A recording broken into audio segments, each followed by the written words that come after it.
Hai, Assalamualaikum semua. Hari ni jom kita buat puding roti yang sangat mudah. Puding ni kita tak payah guna blender pun sebab roti tu kita cuma potong-potong saja.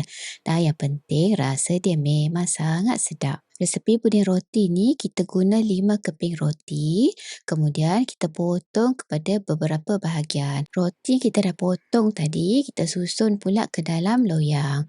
Okey, sekarang kita buat bahagian agar-agar pula. Saya gunakan 10 gram agar-agar serbuk. Kemudian kita masukkan 3/4 cawan gula pasir. Okey, lepas tu masukkan 200 ml santan. Saya guna santan kotak saja. Lepas tu kita masukkan 200 ml susu cair. Lepas tu masukkan 600 ml air. Seterusnya masukkan 1 helai daun pandan, sedikit garam untuk naikkan rasa lemak santan tadi, dan juga masukkan 1 sudu kecil sirap ros. Okey, kalau nampak pucat, kita boleh masukkan sedikit pewarna merah jambu. Setelah adunan mendidih, kita keluarkan daun pandan.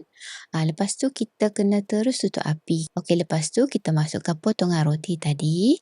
Kita tekan-tekan sedikit supaya roti ni tenggelam ataupun dia dapat meresap adunan agar-agar kita. Kemudian tuang adunan puding roti tadi ke dalam loyang. Lepas tu barulah kita masukkan ke dalam peti ais selama 3 ke 4 jam. Okey, ini dia hasilnya. Puding roti kita telah pun siap dipotong. Rasa dia memang sangat sedap. Lemak-lemak manis, kombinasi susu cair dengan santan. Okey, terima kasih menonton dan selamat mencuba.